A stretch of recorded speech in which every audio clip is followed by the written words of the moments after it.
Vamos agora falar sobre operadores lineares, que é um assunto central na análise funcional.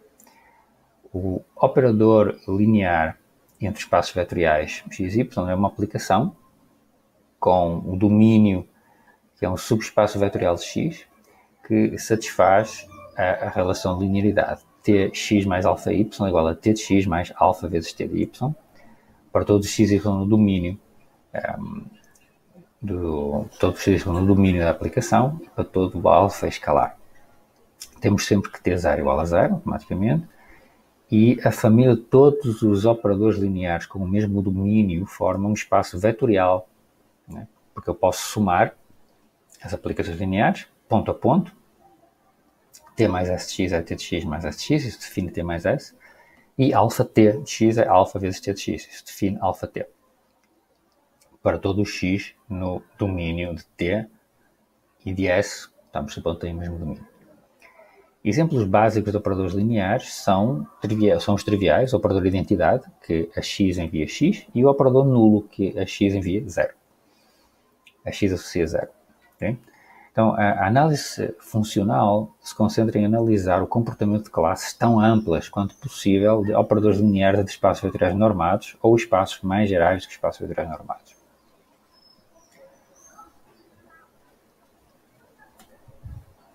Exemplos de operadores lineares. Por exemplo, tomemos uma função contínua e limitada, em algum espaço métrico, okay?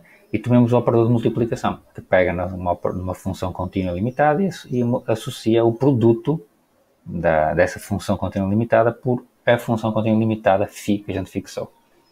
Okay? Se a gente pega em qualquer função psi e multiplica pela φ. Isso é um operador linear. Se tivermos dois espaços métricos compactos e uma aplicação contínua do y no x, então a aplicação que pega numa função contínua de x no corpo, né, e associa a composição dessa aplicação contínua com a função u, ela é uma aplicação linear no espaço das funções contínuas de x no espaço das funções contínuas em y. A teoria dos operadores lineares em espaços vetoriais normados, ela fica muito mais sofisticada quando introduzimos uma topologia natural dada pela norma de operadores lineares. Okay? Se nós trabalharmos com a norma de operadores lineares, nós introduzimos propriedades muito fortes aqui. Então, tomemos um operador linear e entre dois espaços normados. Então, é equivalente dizer o seguinte. É equivalente dizer que a imagem da bola unitária é limitada. O supremo da norma de t de x para todos os x com norma menor ou igual que 1 é limitado. Existe um C, tal que a norma de t de x é limitada por uma constante vezes a norma de x. Ou t é uniformemente contínuo, ou simplesmente t é contínuo, ou simplesmente t é contínuo em 0. Tudo isto é equivalente.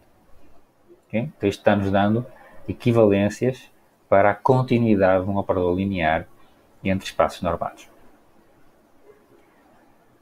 Porquê é que todas são equivalentes? Bom, observem que 3 implica trivialmente 4, que implica trivialmente 5. Tá? Então basta ver que 1 implica 2, 2 implica 3 e que 5 implica 1. Então, para 1 implica 2, seja C exatamente o valor do supremo no item 1. Né? A maior norma, a menor cota para a norma das imagens de bola unitária. Okay? Então, observem que se eu tomar um x qualquer não nulo, né, eu posso normalizá-lo. Então, isto aqui está na bola unitária, logo a norma desta expressão é menor ou igual que C. Mas isto é a mesma coisa que dizer que o t de x é menor ou igual que c de x. Certo? Isto também vale, obviamente, para x igual a 0 e, portanto, obtivemos o item 2. Vamos agora ver que o item 2 implica a continuidade uniforme. Então, se eu tiver que x e y são dois pontos de x, Então, pela linearidade, t de x menos t de y é a mesma coisa que t de x menos y, mas pela hipótese 2, pelo item 2, isto é menor ou igual que uma constante vezes a norma de x menos y. Mas isto está dizendo o quê? Está dizendo que a distância de t de x a t de y é menor ou igual que c vezes a distância de x a y. Ou seja, t é Lipschitz, com constante de Lipschitz c, logo uniformemente contínuo. Já comentei que 3 implica 4 e 4 implica 5, trivialmente. E agora vamos verificar que a continuidade em 0, item 5, implica a limitação da imagem da bola unitária. Ok? Se t continua em 0, então existe um delta, né, tal que t de x menos t de 0, que é o t de x, de fato, é menor ou igual que 1, sempre que x seja menor ou igual que delta. Né? Se t continua em 0, eu tomo epsilon igual a 1, então existe um delta, tal que o t de x é menor ou igual que 1, a distância de x a 0, a distância de t de x a t de 0 é menor ou igual que 1, sempre que a distância de x a 0 é menor ou igual que delta. Portanto, se eu tenho isto, significa que se eu tomar um z de norma 1, menor ou igual que 1, perdão, então delta vezes z tem norma menor ou igual que delta. Ok? Mas então, pelo que nós tínhamos antes, o t de delta z é menor ou igual que 1.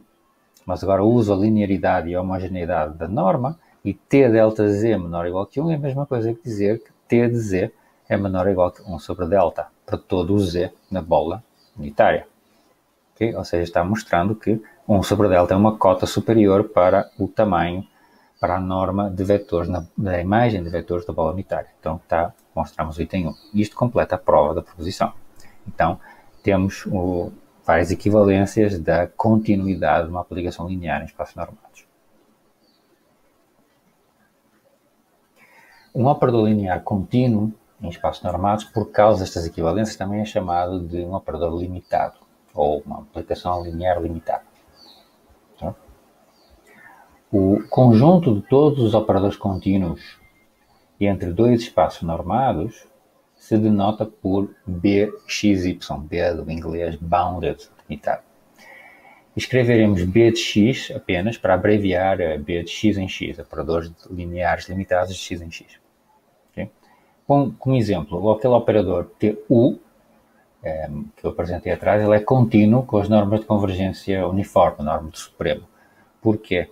Porque a imagem de TU de alguma psi é simplesmente a psi composta com uma função contínua de y em x. Ok? E, portanto, o valor máximo, o supremo da psi é simplesmente é menor ou igual que o supremo da sua imagem, de todas as suas imagens, portanto é limitado pelo supremo da própria função. Isto significa, né, em particular, que aquele c que aparece nas equivalências é igual a 1, neste caso. Né? Podemos tomá-lo como 1. Exemplos de aplicações lineares de vários tipos. Por exemplo, primeiro caso, tomem o espaço de todas as sequências, tal que a série n ao quadrado xn elevado a p é sumável. Okay? Isto é um subespaço do LP. Tá? E suponhamos que a aplicação T leva a sequência xn na sequência n ao quadrado vezes xn. Okay? Então, com a norma LP, este é um operador linear que não é contínuo.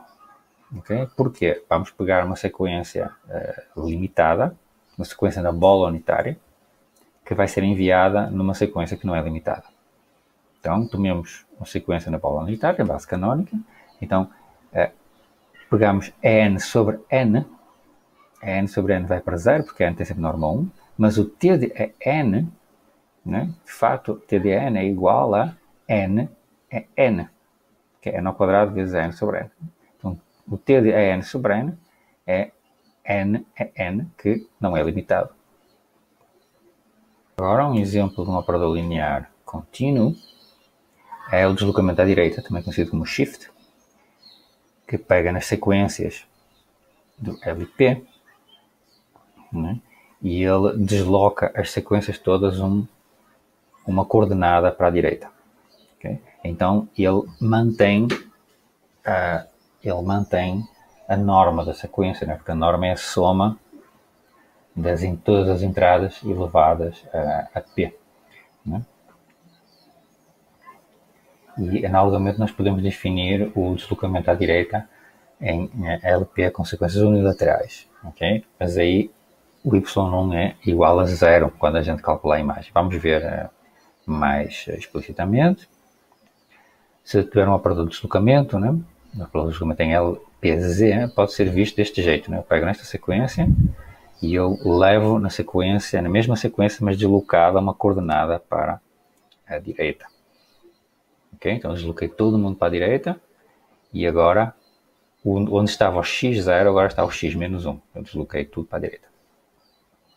Já o operador com um shift, conhecido como shift unilateral, nas sequências unilaterais, pode ser visto como segue. Eu pego na sequência x1, x2, x3, desloco todo mundo para a direita e acrescento o 0 na primeira posição. Okay? É fácil de ver que ambos são isometrias, né? As normas são preservadas, nas isometrias com as suas imagens, okay? Porque as normas são preservadas naturalmente, mas no segundo caso, né, não é sobrejetivo. Né? A inserção deste 0 impede que ele seja sobrejetivo. Okay? Também temos naturalmente, né, o deslocamento à esquerda, a mesma coisa, né? Posso definir também a tração à esquerda no caso bilateral e também no caso lateral. No caso lateral eu subtraio um elemento. Como consequência do resultado que todas as normas são equivalentes à dimensão finita, nós obtemos um resultado extremamente útil, que é que se eu tiver uma aplicação linear com um domínio num espaço de dimensão finita, então ela é automaticamente contínua. Porquê? Basta a gente tomar esta norma da soma, que somo a norma de x mais a norma do t de x. Isto é uma norma em x, no espaço x. É muito fácil de verificar. Se a dimensão é finita, então ela é equivalente, né, à norma x, em particular. Todas são equivalentes. Então, em particular, ela satisfaz esta relação. Portanto, a norma do t de x é com certeza menor, por causa desta definição, menor que a norma especial que nós definimos agora, e esta é menor ou igual que c vezes x. E, portanto, por causa desta relação, o t é automaticamente limitado, portanto, contínuo. Então, todas as aplicações lineares com domínio num espaço de dimensão finita são automaticamente contínuas. Como consequência, todo o espaço, né, que admita apenas operadores lineares contínuos, né, tem dimensão finita. Ao contrário, se um espaço tiver dimensão infinita, então tem algum operador linear que não é contínuo em relação à norma. Okay? Vamos provar isto. Então, assumimos que a dimensão de x é infinita, né? E consideramos uma base de Hamel, onde o I aqui é um conjunto infinito de índices. Possivelmente esta base é não enumerável. Okay? Assumimos sem perda de generalidade que todos os elementos têm norma 1. Se não tiverem, nós normalizamos. Okay? Sempre existem bases de Hamel, porque é apenas uma consequência do lema de desordem. É um problema algébrico. Então, o que é que nós fazemos agora? Eu vou escolher um subconjunto do conjunto de índices da base de Hamel, que é um subconjunto infinito. Eu escolho um subconjunto enumerável. É sempre possível fazer isso. É que se chama da escolha, novamente. Então, eu escolho um subconjunto que é enumerável, que é equivalente a fazer uma enumeração, né? uma aplicação injetiva de n em I. Okay? E eu defino, usando a base, essa base de Hamel, eu defino uma certa aplicação linear. O que é que nós definimos agora? Nós consideramos a aplicação linear, né, que pega num elemento enésimo e leva em n vezes esse elemento. Eu pego no vetor que eu escolhi numerar como o enésimo vetor e leva em n vezes esse vetor. E os outros vetores que não são enumerados, né, porque eu posso ter uma base de Hamel que é não enumerável, posso ter um monte de quantidade muito maior do que enumerável de vetores na base, Os outros que eu não consigo enumerar, eu simplesmente deixo-os fixados. Okay? Então, como eu tenho uma base do espaço, uma base de Hamel, eu defini a aplicação numa base, eu posso estendê-la unicamente como uma aplicação linear. Então, eu posso definir a aplicação linear a partir de ter aqui. Mas acontece que esta aplicação linear não é limitada automaticamente, né? Porque o L do enésimo elemento da base é elevado em n vezes, né? Portanto, não é limitado, né? Sendo que cada elemento da base é o superscrito norma 1. Então, o supremo da bola unitária, o supremo da imagem da bola unitária não é. A bola unitária não está contida em nenhuma bola. Né? A imagem da bola unitária não está contida em nenhuma bola do espaço. Portanto, é um exemplo de uma aplicação não contínua que nós sempre podemos construir em qualquer espaço normado de dimensão infinita.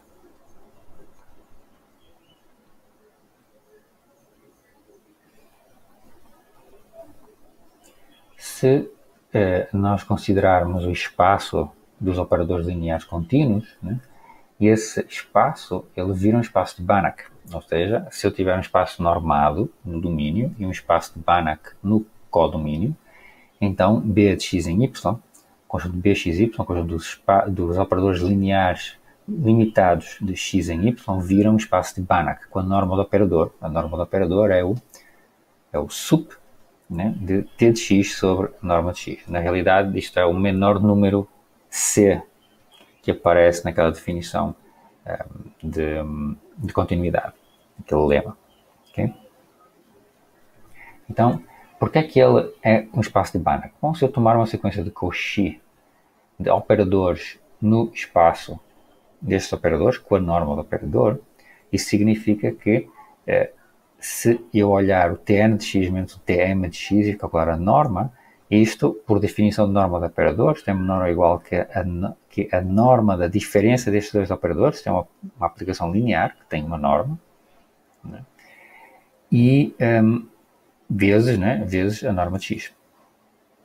Mas se Tn menos Tm é de Cauchy, é uma sequência de Cauchy, então a sequência Tn de x é de Cauchy por causa desta desigualdade.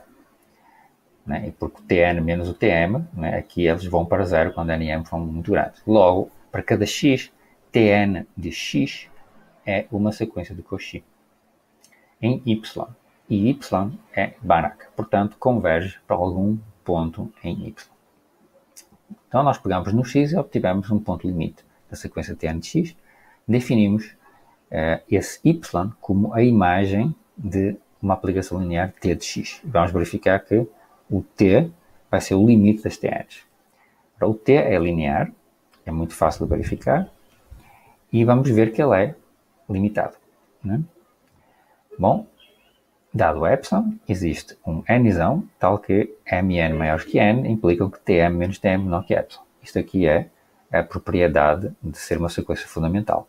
E porque as normas são contínuas, o Tn de x menos o T de x, né, é o limite de Tn de x menos o Tm de x, quando o m é para infinito. Porque o T nós definimos como sendo o limite dos Tm de x. Ok? Pontualmente. E isto, pelo que nós já vimos aqui em cima, isto é menor ou igual que epsilon vezes x, para todo o n suficientemente grande. Ou seja, Tn menos T é uma aplicação linear limitada, por causa desta desigualdade aqui, para todo x. Okay? E além disso, o Tn menos o T é menor ou igual que epsilon.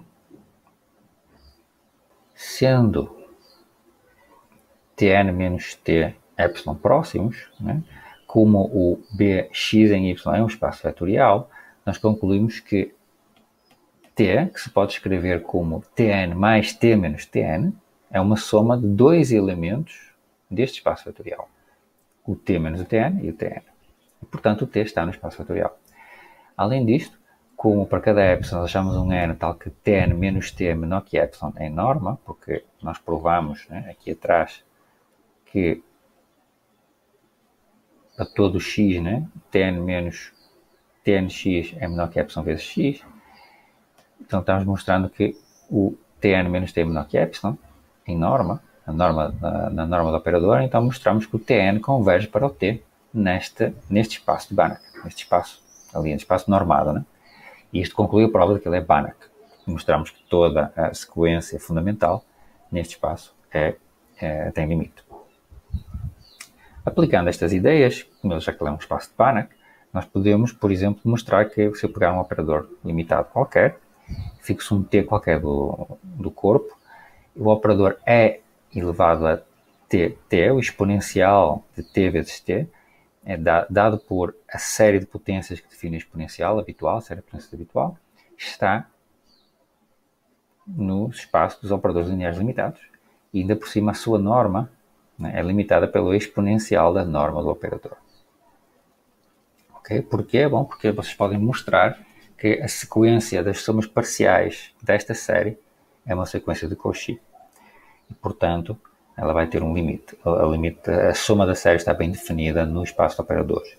Da mesma forma, se eu tomar um operador com norma menor do que 1, então existe um operador que é o inverso de I menos T. Que é a identidade menos T. Ela tem o inverso, o operador S. E esse S é dado pela soma das potências do T. Isto é exatamente a série geométrica. Se vocês verificarem o que isto significa, isto é precisamente a série geométrica. Estes dois exercícios são muito bonitos e muito úteis.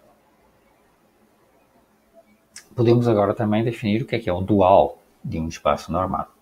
Escrevemos x', muitas vezes x', em muitos livros, para o conjunto dos operadores lineares de x no corpo do espaço vetorial. Okay? Em que o corpo é R ou C, no nosso caso, e com a norma no corpo, não é? Que é a norma usual, a norma que é o módulo, o número real ou complexo.